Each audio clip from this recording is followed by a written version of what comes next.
24 décembre 1965. Consternation. Le monde apprend avec stupeur le décès du révérend William Marion Branham. Interné depuis 6 jours dans un hôpital de Frayona au Texas, suite à un terrible accident de route. Ces jours-là, même la nature n'a pas su retenir son angoisse. Les témoins rapportent la présence d'un signe étrange au ciel, presque le même qui est apparu lors de sa naissance. Le firmament a confirmé sa venue au monde et confirme également son départ le 24 décembre 1965. 56 ans après ces jours inoubliables, nous revenons sur la vie étrange de cet homme de peu d'instruction, mais qui a confondu les sages de ces mondes. Pour raconter son incroyable histoire, nous avons collecté et rassemblé des témoignages de nombreuses personnes, des fidèles qui l'ont connu, mais aussi des pasteurs et des croyants qui l'ont rencontré. Acceptez Jésus comme votre guérisseur. William Branham, qui est-il vraiment? Nous dressons son portrait dans ce document spécial.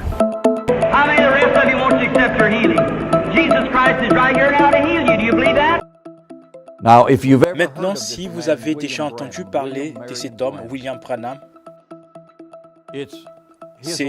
sa vie est probablement la vie la plus inhabituelle de quiconque au XXe siècle.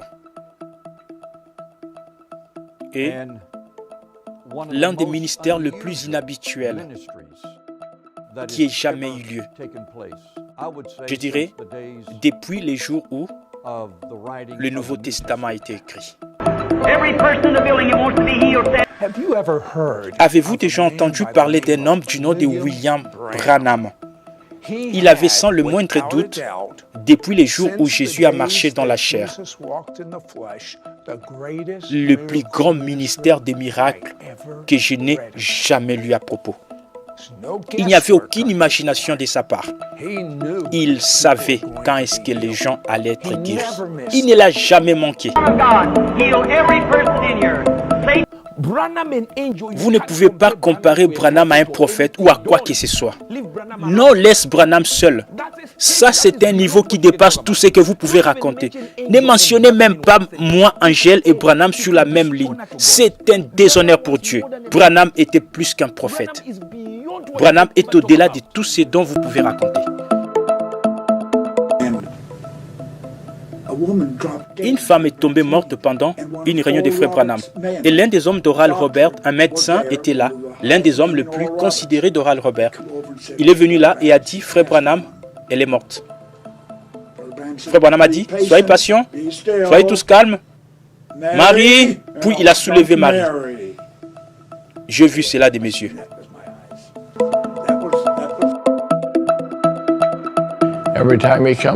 À chaque fois que cet ange venait, que ce soit à l'église ou dans la vie en famille, à la maison, c'était une atmosphère distincte de la personne du Seigneur Jésus-Christ.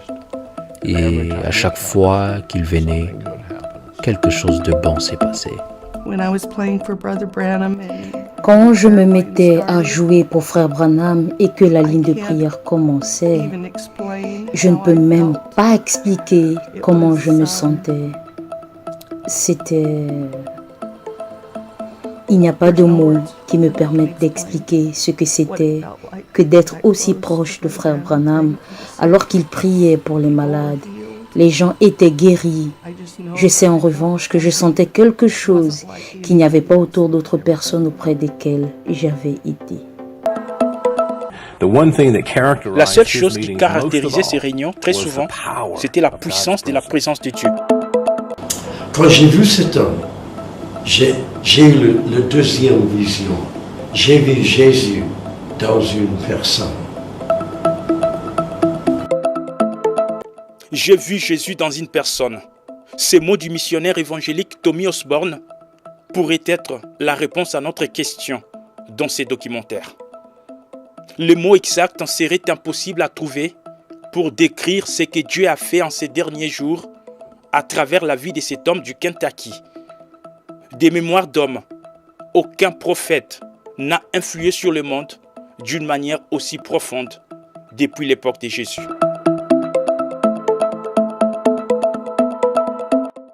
De sa cabane en rondin au Branham Tabernacle de Jeffersonville, de son enfance pauvre au Kentucky jusqu'à Amarillo au Texas, où le Seigneur l'a repris. Voici l'histoire de William Branham, l'homme à la vie surnaturelle.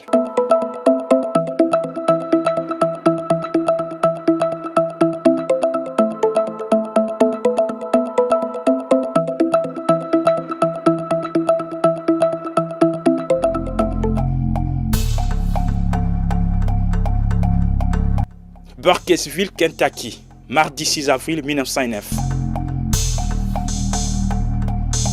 Nous sommes 5 heures du matin. Dans cette cabane, une lumière surnaturelle vient saluer la naissance de William Marion Branham.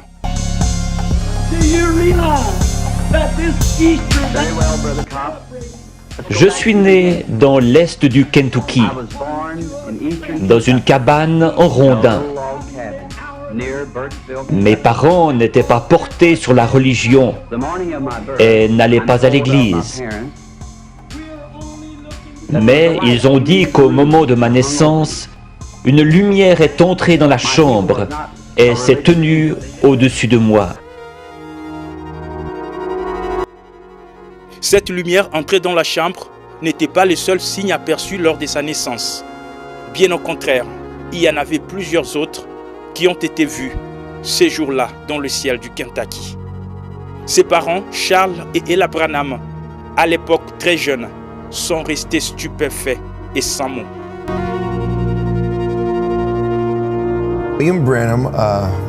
William Branham est né pas si loin de l'endroit où est né Abraham Lincoln, au Kentucky, 100 ans auparavant. Tous deux sont nés dans une cabane en rondin. Les parents de Branham étaient des adolescents quand il est né. Et il est né dans une cabane en rondin d'une seule pièce. Après sa naissance, ils l'ont nettoyé et déposé dans un berceau. Et une lumière est venue du ciel à travers les bois, on dit, ses parents, et est venue par la seule fenêtre de la petite cabane où vivaient les parents. Et elle s'est placée là où étaient couchés les petits bébés. Et c'était William Branham. C'est ainsi que Dieu a dit à ses parents qu'il était un enfant spécial. Enfant spécial, oui, il était en tout cas. Car ces signes étranges ne se sont pas arrêtés à sa naissance. Ils l'ont pourtant accompagné toute la vie. Lorsque j'avais 7 ans, nous sommes partis du Kentucky pour l'Indiana, tout près de mon domicile actuel. Nous allions chercher l'eau à un puits situé un pâté de maisons plus loin. Un certain après-midi de septembre, alors que je passais près d'un gros peuplier planté à mi-chemin entre le puits et notre maison, j'ai remarqué un tourbillon dans l'arbre. Cela n'avait rien d'anormal à cet endroit en septembre. Comme il ne s'en allait pas, je me suis arrêté pour l'observer. Une voix en sortit disant: « Ne fume et ne bois jamais. Ne souille jamais ton corps d'aucune manière, car tu dois accomplir une œuvre quand tu seras grand. » Effrayé, je suis rentré en courant à la maison. J'ai raconté à ma mère qu'un homme m'avait parlé dans un arbre. Elle a pensé que j'étais excité et m'a mis au lit. Cet homme dans un arbre lui parlera encore et davantage, jusqu'à son âge adulte, où le docteur Roy Davis de l'église baptiste va le baptiser dans l'eau, à sa demande au nom du Seigneur Jésus-Christ. C'est ce même pasteur Roy Davis qui va l'ordonner plus tard au ministère. Mais très tôt, William Branham s'oppose à l'ordination des femmes prédicateurs. Pour lui, pas question. Une femme ne peut pas prendre la parole devant les hommes dans une église. Selon la Bible, cela n'est pas correct. Il est contraint tout de suite de se séparer d'avec son pasteur Davis. William s'en va pour commencer un ministère non attaché à une confession particulière, car il se sentait appelé au service de tous. Après quelques années seulement, il va acquérir un terrain sur lequel il va ériger cette église, le Branham Tabernacle.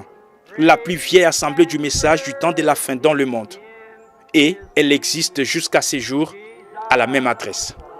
Then what do? We walk in the light, beautiful light. C'est en juin 1933 que William Branham lance sa première campagne d'évangélisation.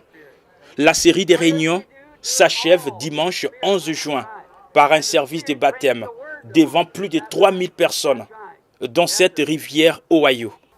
All ye saints of light proclaim Jesus. Ces jours-là, une lumière brillante, semblable à une étoile, est venue se poser sur William Branham pendant que celui-ci baptisait la 17e personne. Et de là, une voix s'est fait entendre, disant de même que Jean-Baptiste a été envoyé comme précurseur de la première venue de Christ, ainsi tu es envoyé avec un message pour préparer ma seconde venue.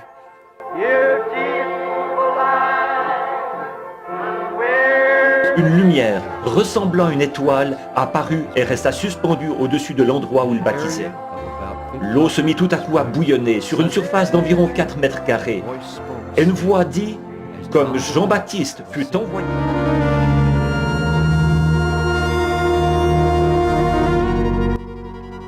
Plus tard, à 37 ans, William Branham rencontre l'ange du Seigneur exactement dans cet endroit, quelque peu méconnaissable aujourd'hui.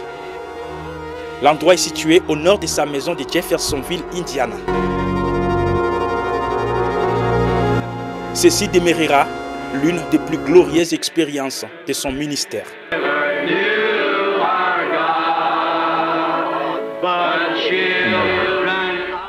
À 37 ans, une nuit alors que je priais, j'ai remarqué une lumière sur le sol. Elle provenait de la colonne de feu située juste au-dessus. J'ai entendu quelqu'un marcher et un homme pesant environ 90 kilos a traversé la chambre et est venu dans cette lumière. Il était nu-pied, son teint était basané et ses cheveux noirs tombaient sur ses épaules. J'ai eu peur. Il m'a dit « Ne crains rien ». J'ai reconnu alors que c'était la même voix que celle qui m'avait toujours parlé. Mais c'était la première fois que je le voyais sous une forme humaine. Il a dit « Je suis envoyé de la présence de Dieu pour te dire que tu vas devoir prier pour les malades. De grands signes et prodiges accompagneront ton ministère et tu prieras pour des rois, etc. » J'ai dit « Je suis pauvre et sans instruction. Je ne serai pas capable de faire ce travail. » Il m'a dit que de même que Moïse reçut 2 signes pour confirmer son ministère, de même j'en recevrai 2. L'un serait les miracles en priant pour les malades et l'autre serait de connaître les secrets des cœurs. Connaître les secrets de cœur, ce sera la plus grande caractéristique de son ministère prophétique. La promesse de l'ange du Seigneur s'est accomplie avec exactitude dans toutes les réunions de discernement et de guérison qu'il a tenues. L'histoire est que l'ange lui est apparu et lui a dit « J'ai été envoyé du trône de Dieu, citation directe, pour vous dire qu'il vous a été donné 2 dons par lesquels vous exercerez votre ministère, et ainsi de suite.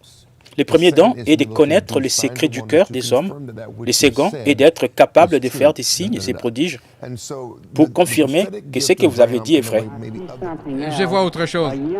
Une jeune femme semble se tenir près de vous. C'est votre fille. La rencontre de William Branham avec l'ange sera le déclic d'un réveil de guérison qui va balayer l'Amérique et le monde entier. Des évangélistes comme Oral Roberts, Tommy Lee Osborne et Asa Alonso Allen seront directement influencés par les réveils de guérison déclenchés sous le ministère des frères Branham. C'est ce réveil qui a transformé l'église pentecôtiste et a donné l'essor au mouvement charismatique. Crois seulement, ayez foi en Dieu. Jésus. Mais au moment où je l'ai connu, il a représenté Christ pour moi. Il a prêché tendre, mais ferme. Et quand il est arrivé à la prédication, des centaines de personnes sont venues et ont accepté Christ. J'aimerais bien être capable de faire cela. Puis il a appelé les malades. Des merveilleux miracles ont eu lieu pendant que nous regardions. J'ai eu ma deuxième vision. J'ai vu Jésus-Christ dans cet homme. I saw Jesus in that man. Le ministère des frères Branham a marqué le commencement du plus grand déversement du Saint-Esprit depuis les jours de la Pentecôte. Des centaines de milliers de personnes ont assisté aux campagnes des frères Branham.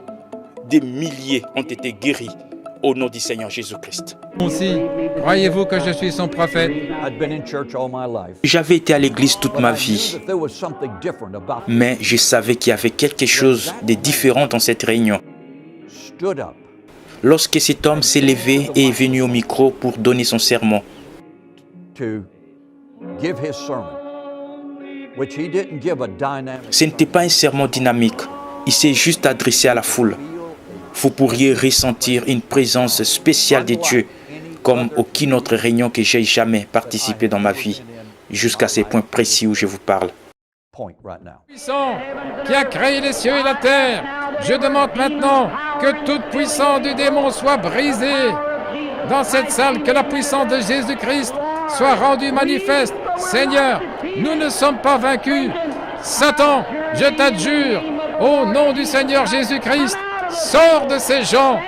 Levez-vous de vos fauteuils roulants, vous qui êtes estropiés. Donnez-lui la louange, chacun de vous. C'est ça la chose. Frère Branham, c'est ça la chose. Frère Branham, quand vous connaissez la vie de l'homme, c'est là que vous dites, attendez, une minute. Est-ce que vous m'entendez? Vous, quand vous connaissez la vie de l'homme et la grâce que Dieu a mise sur Frère Branham, c'est à ce moment-là que vous saurez. Si l'un de mes fidèles veut vivre longtemps, ne me comparez plus jamais à cet homme. Jamais. Et jamais encore. William Branham. So I plugged the video in. Alors, j'ai branché la vidéo. Et au moment où j'ai vu cet homme commencer son ministère, jusqu'à quelques mois seulement avant, je n'ai même pas su qu'il existait. Au moment où j'ai vu ce ministère, quelque chose a explosé en moi. Et le Seigneur a dit que ça, c'est le destin de votre génération.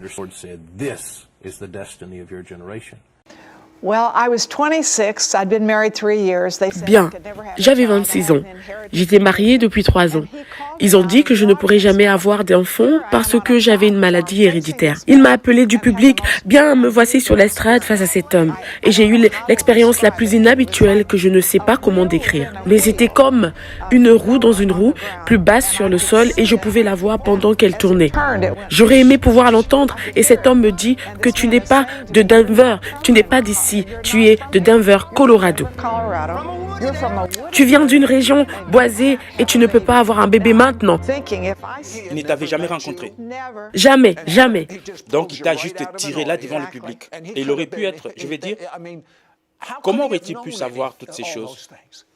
C'était l'Esprit de Dieu. Il a dit que tu ne peux pas avoir un bébé, mais il a dit rentre à la maison et reçois ton enfant. Et ce n'est que 10 ans plus tard que je suis tombée enceinte. Et je suis allée chez un médecin, j'ai dit, je pense que je suis enceinte. Il m'a examinée et il a dit, non, tu n'es pas enceinte, c'est impossible. Il a dit, vous n'êtes pas enceinte, vous traversez une période de changement. Alors je suis rentrée chez moi. Et il y avait de plus en plus de changements. Et je suis allée voir un autre médecin, il a dit qu'il s'agissait d'une grossesse de 5 mois et demi. Et bien sûr, vous pouvez voir Sarah dans mon programme.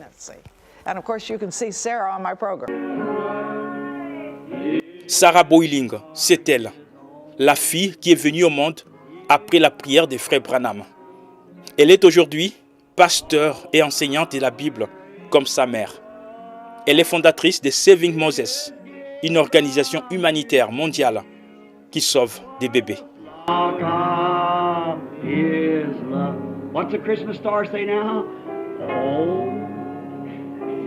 Ses frères en image s'appellent Charlie Mitchell. Il est l'homme qui a été guéri d'une tumeur gauche pendant les services de discernement de pensée, déroulé juste après la prédication. Aujourd'hui, cette écriture est accomplie. prêché le 19 février 1965. Et pendant que j'étais là-bas, et alors je baissais ma tête et ma face dans mes mains, et j'ai dit, Seigneur, si je suis un enfant de Dieu, j'ai dit, laisse que cet homme appelle mon nom. Juste à ce moment-là, je vis un homme me regarder droit en face. Loué soit le Seigneur. Et j'ai juste levé mes mains pour donner gloire à Dieu. Il m'a vu. Puis il s'est retourné vers moi. Il a dit que tu n'es pas d'ici. Tu es d'une autre ville. Et il a dit que tu es un mineur. Tu viens de Virginie. Et il a dit que tu veux te faire opérer. Il a dit, si c'est vrai, lève ta main. J'ai levé ma main. Et puis il a dit très peu de mots de plus. Et il a dit, levez-vous. Je me suis levé. Et il m'a dit, rentre à la maison, Jésus t'a guéri. Loué soit le Seigneur. Et l'Esprit du Seigneur est venu sur moi.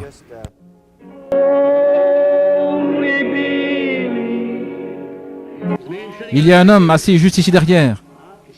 Il souffre. Il a une tumeur au poumon gauche. Il n'est pas d'ici. Vous avez été ouvrier mineur. C'est exact, je suis totalement inconnu. Si c'est vrai, faites signe de la main. La tumeur se trouve au poumon gauche et vous devez être opéré très prochainement, c'est bien ça? Vous n'êtes pas d'ici.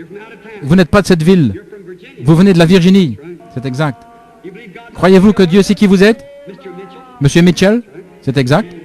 Rentrez chez vous et soyez rétablis. Jésus-Christ vous guérit. Demandez à cet homme. Je ne l'ai jamais vu de ma vie. Il était assis là, en train de prier. Aujourd'hui, cette écriture.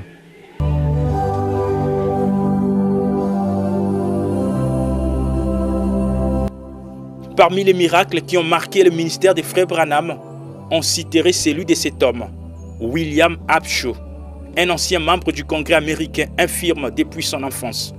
Il a été guéri de son handicap et n'a plus eu besoin de fauteuils roulants, ni de béquilles, jusqu'à la fin de sa vie.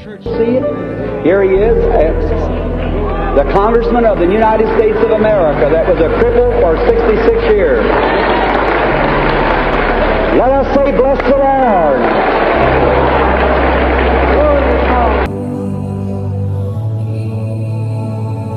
Partout, les messages du temps de la fin est prêché. On parle de cette dame, Hattie Wright. Elle est la femme qui a cru à l'un des redoutables témoignages du ministère des frères Branham sur la création des écureuils. Et en récompense, Dieu lui a donné le salut de ces deux garçons, ici dans cette photo. Tout à coup, elle a dit, Frère Branham, le plus grand désir de mon cœur, c'est le salut de mes deux garçons. I said, I give you your boys in the name of Jesus Christ. J'ai dit, je te donne tes garçons au nom de Jésus-Christ. Them sniggered, laughing, fun-making boys fell across their mother's lap and surrendered their life to God and was filled with the Holy Ghost right there.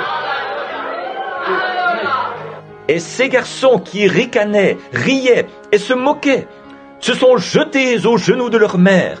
Ils ont abandonné leur vie à Dieu et ils ont été remplis du Saint-Esprit sur le champ. Wow!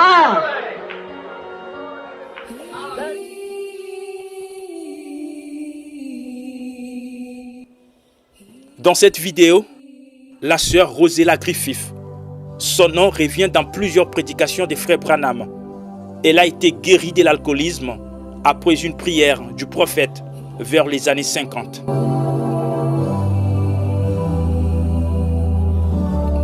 De tous les collaborateurs des frères Branham, seul son fils Billy Paul a eu la grâce de voir de ses yeux cet ange de l'Éternel qui marchait avec son père. Il raconte ces témoignages émouvants avec larmes aux yeux, partout où il part à travers le monde. And I remember one night in this hotel room, we were sitting there. Je me rappelle une nuit, dans cette chambre d'hôtel, nous étions assis là, et les frères de mon père travaillaient avec nous en ces moments-là, conduisant un camion, et son nom était Donnie. Il était le plus jeune des frères. Lui, moi et papa dormions dans la même chambre. Je ne me souviens pas. Je sais que papa dit sur bande qu'il a pris un oreiller et l'a placé devant moi. Et m'a réveillé avec un oreiller sur mon visage. Et il est venu me réveiller. Il a dit, Paul, j'ai dit oui, monsieur. Il était environ 2 heures du matin. Et il a dit, connaissez-vous l'ange dont papa a toujours parlé à propos? J'ai dit oui. Il a dit, il m'a visité cette nuit. Il me disait quelque chose au sujet des réunions. Quand papa conduit les réunions, il dit ce qui va se passer. Et j'ai dit oui, monsieur. J'avais toujours l'oreiller sur ma face. Et il a dit, je lui ai demandé si je pouvais te réveiller et aussi réveiller mon frère Donny. Et il a dit que l'ange a dit que tu peux réveiller Billy. Et il a dit, petite te voir. Et l'ange a dit oui. Il a dit, excusez-moi. Il dit, quand papa va enlever cet oreiller de ton visage, il dit, tu vois où se trouvent les lavabos? J'ai dit oui, monsieur. Il a dit qu'il sera debout là et tu peux le voir. Et j'ai dit, d'accord. Souvenez-vous, j'avais juste 12 ans. Et il a enlevé l'oreiller de mon visage. Et je pensais que ce serait un ange avec des ailes volant, mais ce n'était pas le cas. J'ai plutôt vu un homme vêtu de blanc. Il avait ses bras croisés comme ceci, ses cheveux jusqu'aux épaules. Il s'était né là. Et une chose qui m'avait étonné, il n'avait jamais dit un mot. Mais il regardait tout autour de la pièce et ses yeux étaient totalement concentrés sur mon père. À chaque mouvement, il regardait mon père et je peux revoir encore cela maintenant. Il pouvait regarder tout autour de la chambre, regarder un peu vers moi et vers mon oncle. Mais ses yeux n'avaient jamais laissé papa. Et je me suis accroché à papa parce que je ne savais pas, c'était un homme debout qui s'était né là, dans la pièce, près de la fenêtre. Je n'ai jamais oublié, papa m'a dit, fils, ne t'effraie pas. Il a dit, il a été envoyé de la présence de Dieu Tout-Puissant. Il ne te fera pas du mal. Il dit, ce sera une bénédiction. Les regardant s'est tenu très près et papa m'a tenu. Et il est passé de cet être d'homme, juste comme Frère Branham le décrit, à travers, je ne dirais pas une colonne de feu, c'était comme une brume, une forme de lumière, de vapeur. Il a disparu et sorti par la fenêtre. Et quand il a quitté, un arc-en-ciel est venu par la même fenêtre et il est resté suspendu dans cette chambre pendant des heures.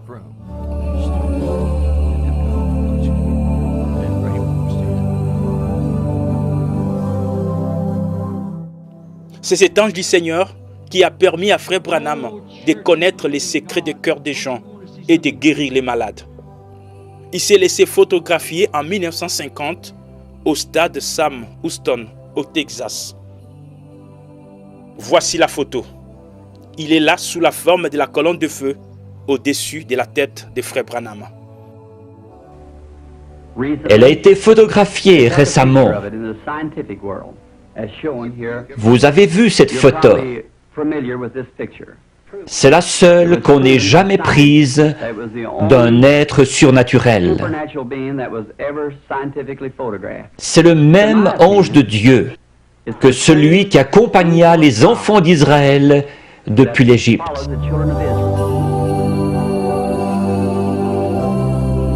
Cette photo serait à ce jour la plus importante de toutes les photographies existantes, jamais prises d'un être surnaturel par une caméra. Elle est placée dans toutes les églises qui croient au message du temps de la fin. William Branham, la même chose. Il a expérimenté la 3e dimension. Dieu l'a utilisé de telle manière que j'ai des vidéos et je m'assois et tremble en regardant comment cet homme est en train d'être utilisé. Les détails au sujet des gens. Je dis bien détails. William Branham était son nom. William Branham était en train de prêcher, mes chers, quand un halo est apparu au-dessus de sa tête pendant qu'il prêchait. Vous pouvez les chercher sur YouTube. Ça va vous secouer. La photographie de cette lumière qui fait trembler le monde entier est aujourd'hui gardée ici dans cette bibliothèque du Congrès américain à Washington, D.C., la capitale des États-Unis.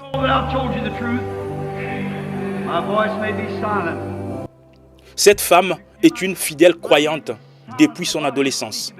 Elle s'appelle Jacqueline Wheeler. C'est elle qui a joué au piano le 21 février 1965 lorsque Frère Branham a prêché sur le mariage et divorce. À l'époque, elle avait 14 ans. Et 50 ans plus tard, elle s'en souvient. Lorsque j'avais joué pour les réunions de mariage et divorce, il y avait une estrade. J'étais très stressée. Et quand je deviens stressée, ça me donne des maux de ventre. Mes genoux tremblaient. Mon corps tout entier tremblait. Je pensais que j'allais devenir malade et je pensais, eh bien, je ne vais pas pouvoir m'en sortir. Et Frère Branham se retourna et me regarda d'une certaine façon comme pour dire, tout ira bien, ne te fais aucun souci. Et tout se passa bien, juste comme ça. Je fus capable d'aller au terme du service. Je n'aurais pas été capable si Frère Branham n'avait pas fait cela.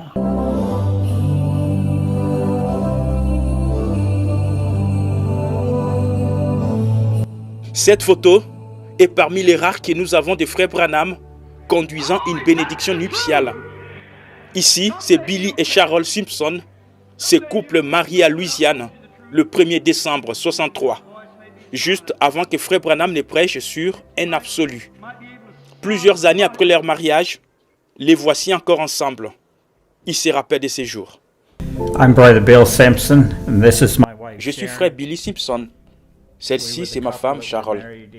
Nous sommes le couple qui s'est marié à Shreveport, en Louisiane, le 1er décembre 1963, à l'église de Frère Jack Moore, où Frère Branham a prêché l'absolu. Nous avions décidé de nous marier. Vous savez, fixer une date pour notre mariage dépendait de l'emploi du temps de Frère Branham. Il a appelé ma tante et lui a dit qu'il pouvait nous marier à Shreveport.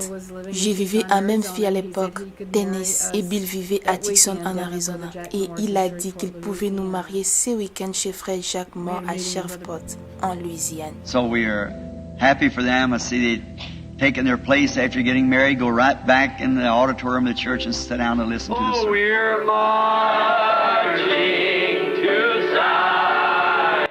Tous ceux qui l'ont connu témoignent de son humilité, sa sincérité, ainsi que de l'atmosphère toute surnaturelle qui entourait cet homme dont la vie était marquée par une intimité continuelle avec le Seigneur.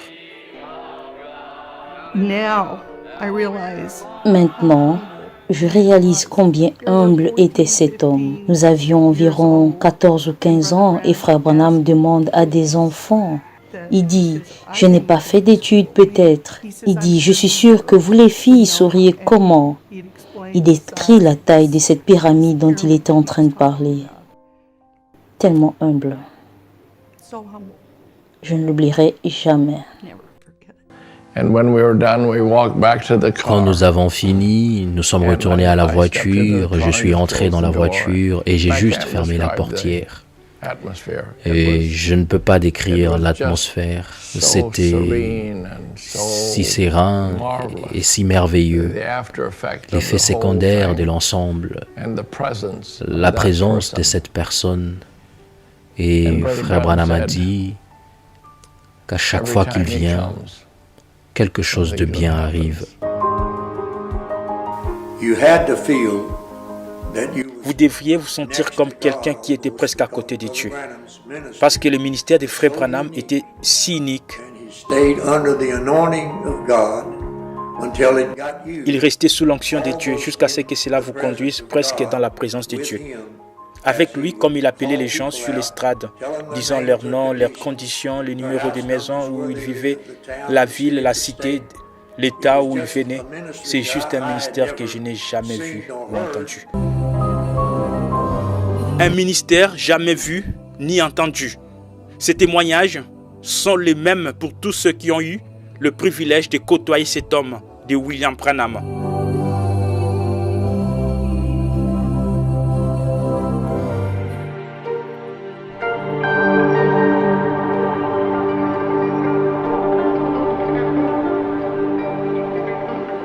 Ici, c'est toute une autre casquette de William Branham, un chasseur de sangliers. Quand il n'était pas à la chaire, c'est dans ces régions sauvages qu'on pouvait les trouver. Il aimait se divertir dans la nature, en pratiquant quelquefois la pêche ou la chasse.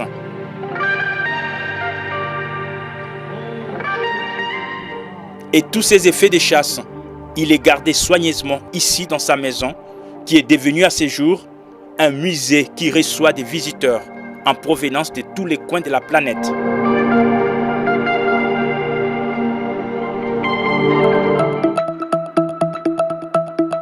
Frère Branham a, au cours de son ministère, fait le tour du monde. Il a prêché l'évangile avec abnégation partout où il a été. Il a organisé de grandes campagnes d'évangélisation dans plusieurs pays, dont notamment ici en Inde, où beaucoup d'âmes ont été converties à Christ. Frère Branham a aussi visité le continent noir, l'Afrique, avec de puissantes réunions de réveil tenues dans différents endroits. Parmi les plus mémorables, on parle de celles organisées ici dans la ville de Durban, en Afrique du Sud, en 1951. Selon les rapports, plus de 100 000 personnes ont assisté à ces campagnes de guérison, où des milliers de malades furent guéris. But he found up and he said, Reverend Branham, look out of your window. Il a dit, Révérend Branham, regarde par la fenêtre. Et quand il a regardé dehors, il y avait 7 grands camions, 10, 15 tunnels remplis de brancards, de fauteuils roulants, des béquilles et toutes sortes de supports d'aide que vous pouvez imaginer. Et on nettoyait la piste et les rues. Des milliers de personnes suivaient ces camions derrière en chantant « Tout est possible, crois seulement ».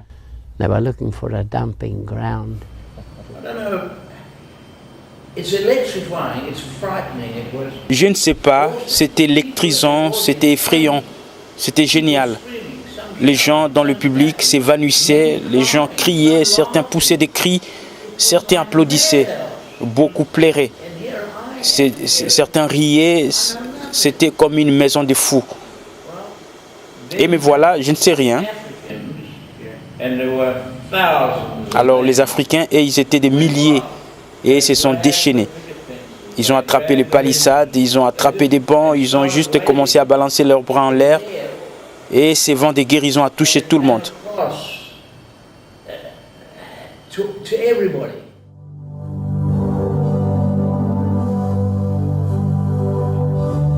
Les rapports complets de ces voyages mémorables est contenu dans ces livres. Un prophète visite l'Afrique, écrit par Julius Stadscleve, un témoin oculaire.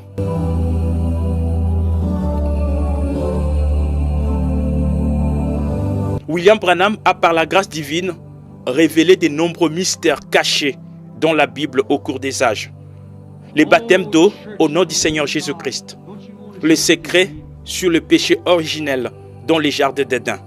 La révélation complète des 7 sceaux du livre de l'Apocalypse dans la Bible, apportée par les 7 anges à travers cette immense nuée surnaturelle, apparue à Sunset Mountain, à Tucson, en Arizona, le 28 février 1963. William Branham a, au cours de sa vie, donné plusieurs dizaines de prophéties, et aucune d'elles n'a failli. Toutes les visions et prédictions ont été accomplies à la lettre. La dernière en date, nous l'avons vue aux États-Unis d'Amérique, où, après 60 ans, un président catholique a accédé à la Maison-Blanche. Son nom, c'est Joe Biden. Et ce n'est pas fini. Ces jours-là au Capitole s'accomplissait une autre prophétie, celle d'une femme vice-présidente vêtue de violet. Exactement comme William Branham l'a dit dans la prophétie. Maintenant, j'ai fait cette prédiction. J'ai dit, j'ai vu une grande femme se lever, ravissante, vêtue de façon très royale, avec du violet. Now I got little princess down here. She was a great ruler in the United States. A prophecy given by. C'est une prophétie donnée par William Branham. Maintenant, Branham était un ministre extraordinaire de l'Évangile il y a de nombreuses années, il y a plusieurs années, dans les années 60, et un incroyable ministre de l'Évangile, un prophète. Avez-vous entendu ce qu'il a dit? il a décrit la dame qui deviendra. Il a dit qu'elle serait soit présidente, soit vice-présidente. D'accord? Et il a décrit, disons, qu'elle sera en violet. Maintenant, à la prestation des sermons, Kamala Harris a porté les violets. Comment William Branham, dans les années 60, l'a vu se préparer pour s'habiller en violet ces jours-là. Et il dit que cela arrivera avant la fin des temps. Et puis, il a dit aux jeunes gens, regardez et voyez. Il dit, si cela n'arrive pas, alors je suis un faux prophète. Et je prédis qu'il y aura une femme qui sera une femme très importante. Vous, les plus jeunes ici ce soir, rappelez-vous que Frère Branham l'a dit. Et je l'ai dit en 1933, quand j'ai vu la venue du Seigneur. La venue du Seigneur, c'est ce qui se profile à l'horizon, après l'accomplissement de toutes ces visions. Le monde est dans un état de chaos, et cela s'empire de plus en plus, chaque jour qui passe. Tous les signes que les prophètes ont prédits sont visibles devant nous. Israël est déjà de retour dans sa patrie depuis de nombreuses années. Los Angeles et ses environs vivent dans l'incertitude totale d'un séisme qui peut surgir à n'importe quel moment et l'engloutir. Regardez les tremblements de terre en Californie. Je prédis qu'avant la venue du Seigneur Jésus, Dieu fera sombrer cet endroit-là. I believe that Hollywood and Los Angeles and them filthy places over there, that God Almighty will sink them. They'll go beneath the bottom of the sea. Je crois que Hollywood, Los Angeles et ces endroits immondes, là-bas, que le Dieu Tout-Puissant les fera sombrer. Ils descendront au-dessous du fond de la mer. And it's so much sin. See, it's the barrier. Civilization has traveled with the sun. And it started in the east going west. And now it's at the west coast. If it goes any further, it'll be back east again. So that's the barrier. Et c'est tellement rempli de péchés, voyez-vous, c'est la barrière. Oh, Church of the Living God, don't you want to see something real? Ce jour est arrivé où nous avons vu l'esprit d'Élie revenir. Il a prêché toute la Bible, mot pour mot, de la Genèse à l'Apocalypse. Le prophète de Malachie 4 est venu comme promis et il a apporté un message provenant du trône de Dieu Tout-Puissant. Ce prophète s'appelle William Marion Branham. Nous l'appelons Frère Branham. Les sermons de Frère Branham, il y en a plus de 1200 qui sont disponibles aujourd'hui dans différentes bibliothèques des Voice of God Recordings, cette institution chrétienne dirigée par les fils cadets de William Branham, Joseph, qui se charge de la distribution de toutes les prédications de ces prophètes messagers.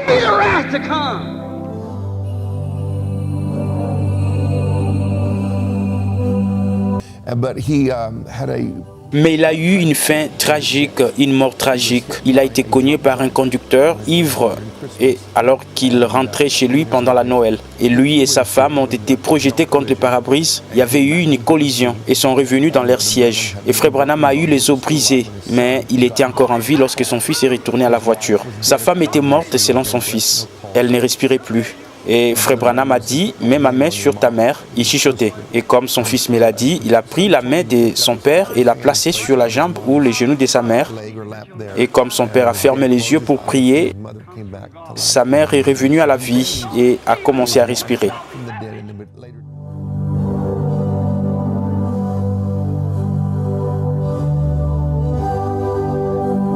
C'est précisément le 24 décembre 1965.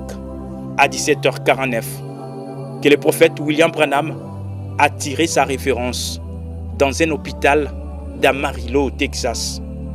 Plusieurs prédicateurs étaient présents lors de ses funérailles, dont beaucoup ont rendu hommage à un homme au ministère inhabituel.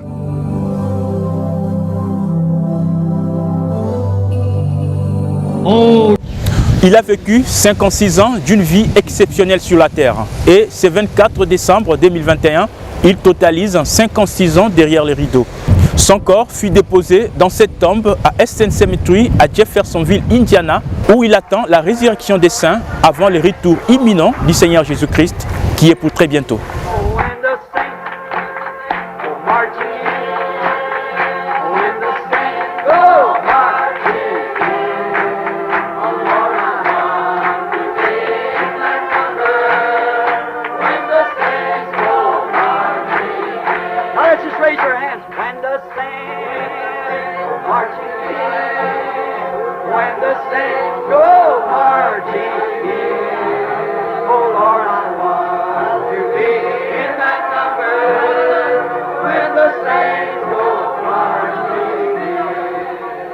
When they crown